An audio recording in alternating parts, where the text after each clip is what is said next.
Alrighty guys, Happy New Year and welcome to our first video of 2023. Honestly, I'm really excited to start out this new year because it is already so busy. Like there's already so many projects I'm working on. Very excited to be able to work on those and hopefully get it published out in the near future. But yeah, honestly, 2022 was just such a great year for growth on my channel. I mean, especially with the PC build video and just a lot of my tech videos. I feel like in 2022, a lot of people enjoy them. So definitely in 2023, you guys can expect a lot more tech videos to come out, whether it's smartphones, PCs, cameras, like you guys name it. There's gonna be a lot more tech stuff coming out later this year. So extremely excited to get into that. But I decided for my first video of 2023, I wanted to try something a bit new since obviously we just kind of have the same like back and forth between vlogs and tech. So I thought in today's video, I want to talk about something that I've been into for pretty much the past few years, which has been sneaker collecting. So pretty much ever since I would say mid 2019 to early 2020, I have definitely gone a lot more into the sneaker culture and the sneaker community,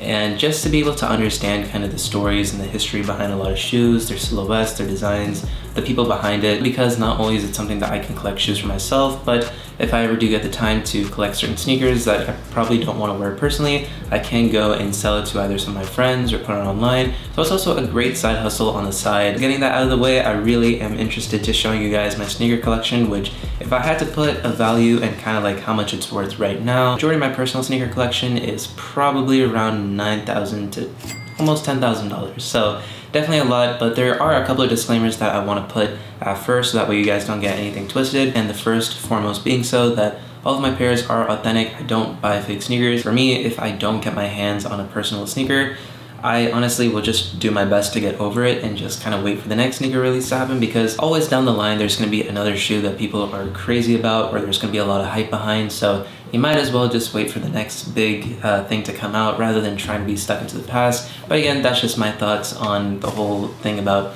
you know, if you miss out on a sneaker drop and paying like a lot resell. And speaking about resell, the second disclaimer is that majority of my pairs, I'd say good like 98 to 99% of my shoes are pretty much all purchased for retail, since I don't really feel like it's worth paying resale for certain sneakers, unless if it makes sense, it's not too expensive compared to the retail price. But if it's something that's like hundreds of dollars, if not thousands of dollars more, like again, I just don't find myself wanting to spend that much. If there is a particular sneaker out there that does cost that much and it's something that I really do want to get for my personal collection, I'm someone who's willing to trade sneakers to get that shoe rather than being able to put money towards it. So again, this is just all my personal take, my personal view on it. So first up, I'm going to showcase my Adidas collection, and then later on we will get into my Nike collection, which is usually the collection that is obviously worth a bit more. So let's get straight into it. And first and foremost, I'm going to start off with a sneaker that I recently just got within the past few months, which is right here. This is the Adidas Ultra 4D Black Panther. So this sneaker recently just came out for the Black Panther Wakanda Forever film. I really do like Ultra 4Ds and Ultra Boost sneakers in general, and that's why this pair has kind of just turned into my everyday run and gun shoe. It has like the little claw marks on the top, and obviously the golden hints with the 3 stripe. Looks really nice. So first pair of Adidas shown, and yeah, definitely one of my favorite Adidases that I currently own. All right, and next up when it comes to Adidas is my Pharrell collection. This is the Pharrell Extra Eye Orange colorway. Honestly, it just really reminded me of Dragon Ball. As you guys know, I'm a huge fan of Dragon Ball, and I just felt like this just particular combination of colors with the upper orange and the bottom blue, it really just reminded me of Goku. It does have some writing in, I believe, Chinese. I don't know exactly what it is. Something that Pharrell is known for. He always likes to put some sort of cultural meaning behind his shoes. So when it comes to my second pair of Pharrells, this is actually a shoe that I'm going to be letting go very shortly, and this is kind of one of the reasons why I wanted to make this video sooner than later. For those who actually know what this box is, this is the Chinese New Year special edition box, or the CNY as they call it. But I feel like this is a shoe that a lot of people should know, and this right here is the Pharrell Human Race Solar Glides. So pretty much feels like the ultimate mix between Pharrell's NMDs and also just an Ultra Boost, because when you first look at it, it already just looks like an Adidas Ultra Boost, but it just has some really nice hints of that NMD look to it. And yeah, since this is the Chinese New Year edition of the shoe, it just has a really nice touch. Of course, the red is so vibrant, it's really beautiful. I think it just gives the upper a really nice look. It does have some gold accents. Even the black has its own like special pattern, as you guys can see up there. This will be going away pretty shortly, but yeah, just something that I want to showcase to you guys. All right, so now since we're coming down to our final stretch with my Adidas collection, this particular shoe I'm not going to take out of the box because it just takes a while to get it out of the box in general. But this particular shoe, I never thought it would ever come out, but I was extremely shocked and extremely excited when I heard about this pair coming out, which is the special collaboration between Adidas and pretty much one of my childhood franchises ever since I was a kid, Yu-Gi-Oh! So there is a Blue Eyes White Dragon version and there is a Dark Magician version. But for me, what I really liked about the shoe was honestly the packaging. The packaging of the shoe is just really nice because it has a lot of hints and a lot of touches to a lot of the people that have watched the show, and for those who actually understand the meaning behind the packaging, where you have like the Tablet of Lost Memories, and you have like ancient Egyptian hieroglyphics on the side. Alright, and now when it comes to some of my final pairs of Adidas shoes that I have, I decided to save the best for last, or I guess kind of the controversy pairs for last, because I do have a few pairs of Yeezys, and obviously I'm sure a lot of you guys may know the whole controversy with Kanye. But personally, I've always respected Kanye as a designer. I've always enjoyed his designs when it comes to Yeezy and the sneakers themselves. But yeah, the guy, he needs to take a break for sure. When it came to my first pair that I actually kept for myself and as a personal, it is the Yeezy 350 V2 Cinders. It just matches with everything. Obviously, most people wear black sneakers. I just really like the hidden details. There is the golden boost down here. Obviously, you guys can tell I've worn these shoes a lot within the past few years, so it's not as clean as it once was. And also for the cinder colorway, they also did come out with the reflective cinders. I feel like probably I think 1 or 2 months after this release, and that particular shoe was even harder to get, so really glad I was able to get my hands on this, and I did win these in the Adidas raffle. And then my second pair of personal Yeezys is honestly one of my favorite Yeezys that I like to wear all the time, which is indeed the Yeezy 700 V3 Arzareth colorway. Now personally for me, this is honestly one of my favorite pair of Yeezys that I own. I really do like the design of the 700 V3. And now for my last Yeezy shoe and pretty much my last Adidas shoe that I have to show off to you guys. It is right here, which is my second pair of Yeezy 350 V2, which is in the blue tint colorway. Now personally for me, when it came to Yeezy 350 V2s, there was always one pair that I wanted to get, especially as a personal, which has always been a zebra colorway. And obviously for those who know, if you guys have seen the Yeezy 350 V2 zebras, they're like one of the most common colorways of the Yeezy 350 V2. They've restocked like hundreds of times, and always on those restocks, I've never been able to hit. But I always knew either between the zebra colorway or the blue tints, it was definitely a pair that I've wanted, and it's always been one of those grail pairs that I've wanted to collect. Got the shoe for retail, really happy with it. And yeah, just one of the Yeezys that I've always wanted in my sneaker collection and as a sneaker grip. Some honorable mentions are some of the Crocs that I own. So these are the Salehi Benbury Crocs. Alright, so pretty much that is my Adidas and my honorable mentions of the sneakers that I currently own as my personals. I know that's a lot. And also, to be fair, I am like rotating sneakers back and forth, so it's not like I'm always keeping every single one of these shoes, but these are kind of the shoes right now that have a lot of meaning to me, and just some of the shoes that I just want to keep for personals for the time being. So let us get into the Nike side of my collection. Alright guys, and now it is time to showcase my Nike collection to you guys. So I will kind of showcase some of them to you, but yeah, honestly, just really excited to go through it, and there's obviously a lot of sneakers that we have to go through, so I'm going to do my best to get each one done as soon as possible. We do have some good old-fashioned pair of Nike Dunks in the white and black colorway. Otherwise, it's highly known to being called the Panda Dunk. Now, even though the Panda Dunks are still such a highly sought-after shoe, it's still pretty difficult to get because these things just get completely cooked on restock days. Now, this is one of those general release shoes that Nike will continue to restock over time, but obviously the Panda Dunks are one of the shoes that has been always known to sell out extremely quick, and just easily one of the best shoes if you are someone who wants to get into resale, because they never run out of stock, and especially if you can get these things for retail, it's always a nice pair to either keep for personal or, you know, to be able to sell it. And obviously for those who want to get their hands on Panda Dunks, like as long as you're persistent and you're patient with the Nike website and the Nike app, like you should be able to get your hands on the Panda Dunks. They're not extremely difficult. You just have to be patient and kind of just be aware of when Nike drops are happening. Next up, this is also another recent release on the sneakers app. This is the white wolf gray platinum. So this particular pair of the Nike Dunk in the white wolf gray colorway is honestly probably one of the most expensive pair of retail dunks to get, because even though that this is just a regular Nike Dunk, it does look and feel a lot more like a Nike SB than it does of a normal dunk.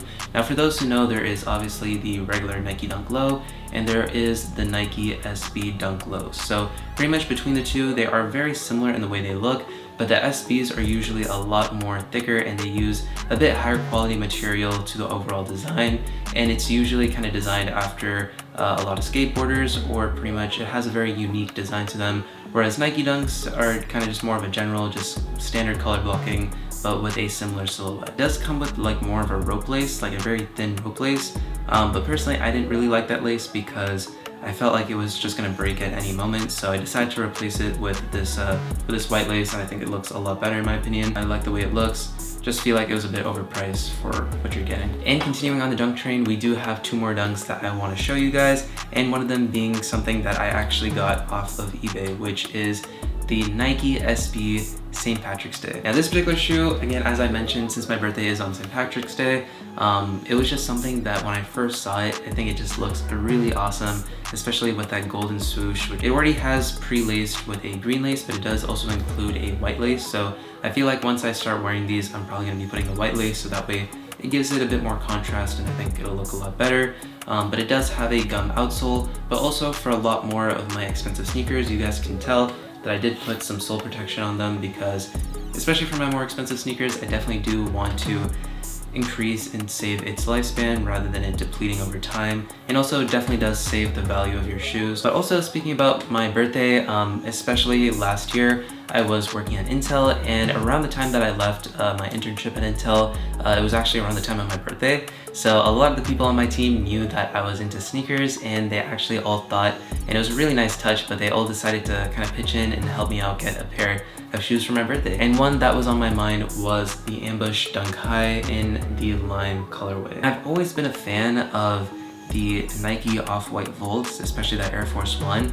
I've always liked that neon green, and especially when I just thought of that neon green, I immediately thought about these shoes, because one, I really do like the silhouette of the Ambush Dunk. I think it just looks really cool, especially with the upper wings just kind of pointing out. The Ambush Dunk Highs are easily my most comfortable pair of Nike shoes that I currently own right now. And pretty much after those shoes, now we are going to start getting into more of my hype sneakers and the ones that usually hold a lot more value and just a lot more hype to them. So let's get into it. So we'll first start off with some Travis sneakers. And yeah, but this particular pair of Travis's, honestly, to this day, I'm still shocked that I was able to get my hands on it. But pretty much what I have right here in my hands is the Travis Fragment Jordan 1 Lows. And when it came to this particular pair of shoes, I was able to get these through the Nike Sneakers app. And I will say, when it came to this particular shoe, this was actually on a restock for the Fragments. So this wasn't on the original release day of them, but I think it was either a couple or a few weeks after the initial release, there was an exclusive access drop for the Fragment 1 Lows. I'm hoping to take these out very soon, especially now that I have the sole protectors on, since I was able to do that pretty recently.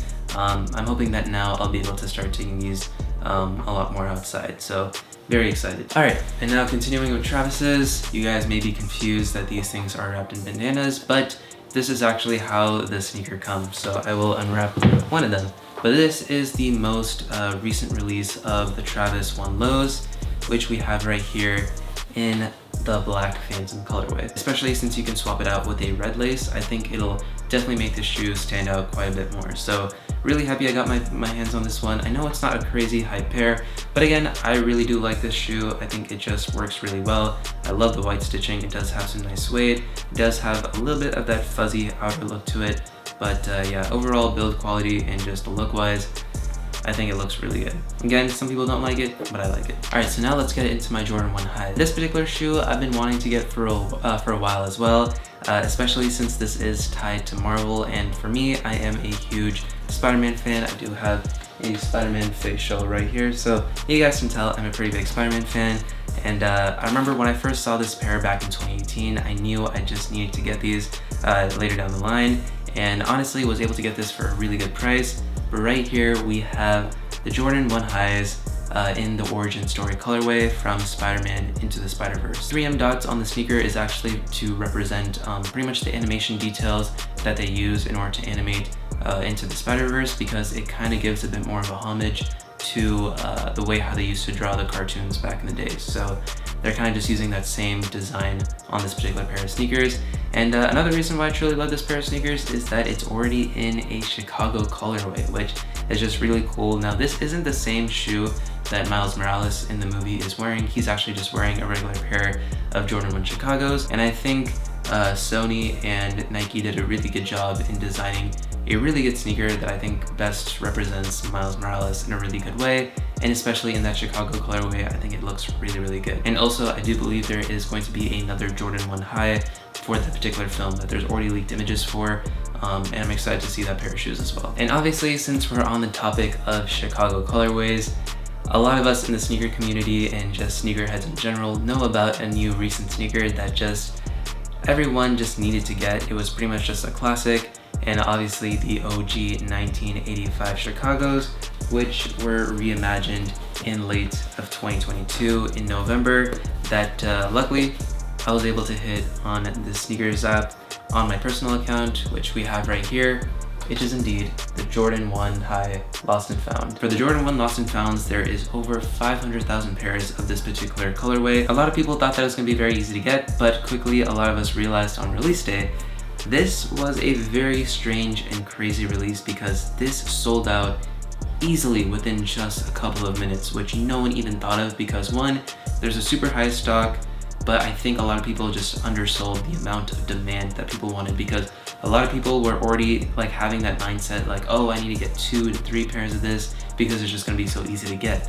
But I think a lot of people underrated so because a lot of people use bots and just other things to get a ton of pairs of the Jordan 1 High Lost and Founds. Alright, and now one of the last shoes that has pretty much been a grail of mine ever since I got into the sneaker community. Now this particular shoe, I traded probably 5 to 6 pairs of Nike Dunks as well as 1 pair of the Travis Air Maxes, the ones that literally just came out last year. So I traded a good amount of pairs to get this particular pair of sneakers, and pretty much in my hand, this is indeed the Jordan 1 High UNC colorway, or the University Blue. I think the blue on the University Blues just, they stand out so well, especially just with the silhouette. Obviously this is a crazy designed out shoe, especially just using so many different materials. You have the exposed foam, you have the leather with the blue, you obviously have some of the stitching in the orange. Obviously I made sure to get these things authenticated because obviously I don't like to rock fakes. But yeah, just really happy I was able to get this into my collection, and I'm hopefully going to wear this shoe very soon. So excited that I was able to get my hands on this. And for the last pair of sneakers that I want to showcase to you guys, there is a reason of why I wanted to save this particular shoes for the end. Right here we have the Nike SB Concept Orange Lobster. I have to give a huge shout out to my uncle because this was not an easy shoe to get, and there's a reason why this shoe was not easy to get, because we didn't just get the regular Orange Lobsters, but we did get it in the special box right here. So you guys can see that this is the Concepts special box for the Orange Lobsters. But there's also one more reason of why this particular release was something that I wanted to wait until the end, because not only was I able to get my hands on 1 pair of lobsters, I was actually able to hit on the sneakers app, which was such a crazy thing. So if you guys can see inside here, we literally have a second pair of lobsters. So not only do I have a Dubai version of the Orange Lobsters, but I do have the US sneakers version of the lobsters as well. So pretty much this is easily my biggest double up of a really hype sneaker. The only other double up I've had with a particular pair of shoes is the Panda Dunks. But I mean, if we're comparing the Panda Dunks to these, like, this is even crazier. And with that, that is my current sneaker collection of the beginning with 2023 starting off. And yeah, honestly, just really happy and just really proud I was able to get my hands on these shoes. Really thankful that I've been able to kind of get myself into the sneaker game and just to be able to understand, and also just to get in touch with a lot of people in the sneaker community. I think there's just a lot of amazing people who wait in lines at sneaker retailers and just waiting for the drops to happen, and also just sharing information on, you know, new shoes that are coming out, or, you know, kind of just information for helping out there to resell or for personals or for trading or whatever it is. And yeah, I think the sneaker community has a lot of potential, and obviously for those who watch sneaker YouTubers, they are getting a lot bigger on the platform. There are so many sneaker YouTubers that have gotten extremely big within the past few years. Personally, I'm trying to see if I can minimize my sneaker collection, because I feel like I want to start becoming a bit more minimal with the things that I own. And with that, you guys, that is going to do it for us on the first video of 2023. And I am curious to know what you guys think about this video. For those who stuck to the end of this video. Did you guys enjoy this video of me doing sneakers? And if you guys want to see more sneaker content, again, I'm not planning to dive super in deep with sneaker content in the future, but I don't know, if you guys actually enjoyed this video, I might consider doing more sneaker videos. If you guys are interested, leave a comment down below. Like this video. For those who aren't subscribed, make sure to subscribe, because I feel like 2023 is going to be a big year. We got a lot of projects ahead that I'm currently working on, and yeah, we're definitely grinding this year. So yeah, really excited to see where it goes, especially with YouTube and content creation and filmmaking, and obviously doing college, because that's another thing that I have to deal with. Thank you guys so much for watching, and I will catch you guys in the next video. Peace.